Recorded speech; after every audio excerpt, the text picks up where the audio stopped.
Hello, नमस्कार, आदाब, सत श्री अकाल। मेरे YouTube channel river of stories में आप सभी का एक बार फिर से स्वागत है और मैं आ गई हूँ सरिता आपके लिए फिर से एक और कहानी लेकर।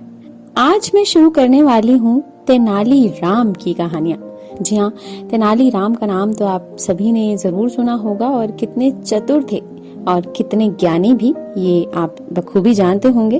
तो चलिए आज उन्हीं की कहानियों की शुरुआत करते हैं और एक एक कर मैं आपके लिए लेकर आती रहूंगी ये कहानियाँ। तो आज की जो कहानी है उसका नाम है धरती का स्वर्ग। तो चलिए बिना देर किए शुरू करते हैं आज की कहानी। एक बार राजा कृष्णदेव राय ने अपने सभी सभासदों से एक प्रश्न पूछा कि बचपन में मैंने एक बहुत ही खूबसूरत स्थान के विषय में सुना था।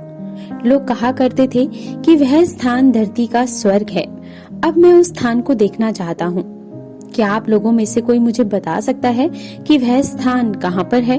सभासदों को ऐसे किसी भी स्थान के बारे में कुछ नहीं पता था, इसलिए सभी एक दूसरे का मुंह देखने लगे। परंतु तेनालीराम उन सबके बीच सबसे बुद्धिमान सभासद था।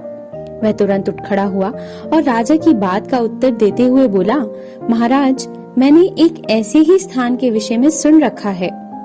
साथ ही मुझे थोड़ा बहुत आभास भी है कि वह कहाँ होगा। बस यदि मुझे आप थोड़ा सा समय और 10,000 सोने के सिक्के दे दें, तो मैं उस स्थान को ढूंढकर उसके विषय में आपको भी बता दूंगा। ठीक है तेनाली, तुम्हारी इच्छा अनुसार मैं तुम्हें 10,000 सोने के सिक्के और थोड़ा समय देता हूँ। तुम मुझे स्वर्ग का पता लगाकर बताओ। राजा कृष्णदेव राय ने तेनालीराम की बात मानते हुए कहा। इस प्रकार 10,000 सोने के सिक्कों से भरा एक थैला लेकर तेनालीराम राजसभा से चला गया। कुछ दिन बाद राजा ने तेनालीराम से पूछा, तेनाली, क्या तुमने धरती के उस स्वर्ग का पता लगा लिया? नहीं महाराज, अभी मुझे थोड़ा समय और चाहिए, तभी मैं आपको बता पाऊंगा कि वह स्थान कहाँ पर है। फिर मैं आपको भी वहाँ ले चलूंगा। तेनाली ने राजा से थोड़ा समय और मांगते हुए कहा।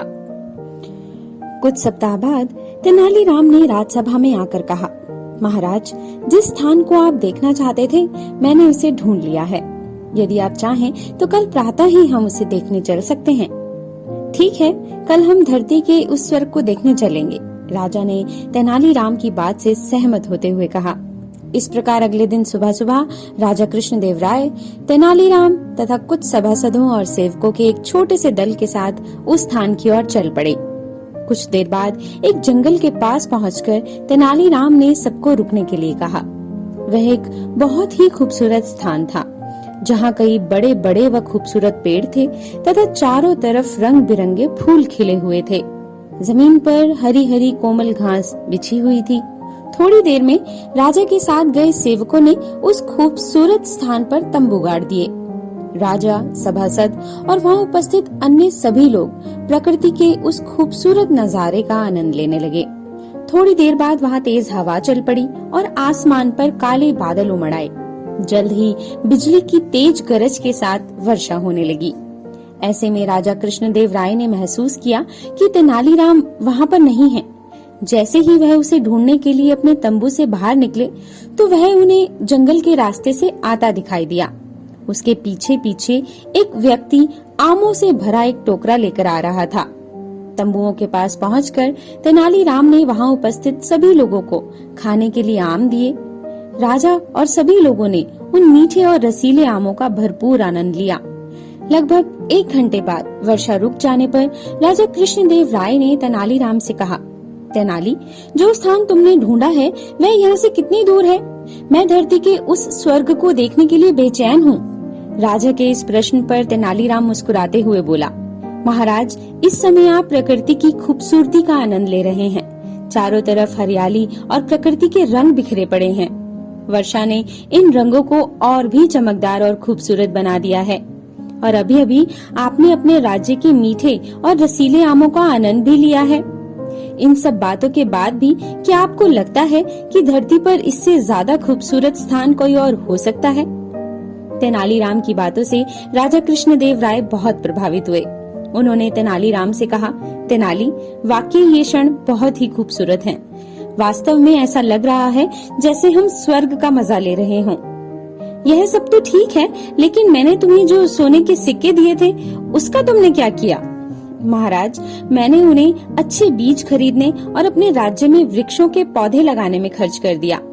ऐसी हरियाली और पैदा करके हम विजयनगर को धरती का स्वर्ग बना सकते हैं। तेनाली, वास्तव में तुम बिल्कुल ठीक कह रहे हो। राजा कृष्णदेव राय ने तेनालीराम की बात का समर्थन करते हुए कहा। उन्होंने इस कार्य के लिए तेनालीराम की खूब प्रशंसा की और उसे बहुत से पुरस्कार भी दिए।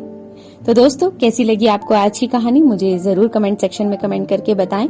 और इसी तरह तेनालीराम की चतुराई की, समझदारी की, सूझबूझ की और भी कहानियां मैं जरूर लेकर आऊंगी। और अगर अभी तक आपने मेरे चैनल को सब्सक्राइब नहीं किया है तो प्लीज इसे सब्सक्राइब करें। इस कहानी को ज्यादा से ज्यादा शेयर करें, लाइक करें और कमेंट करें। अगली कहानी लेकर फिर से आऊंगी। तब तक के लिए अपना ख्याल रखिएगा। बाय।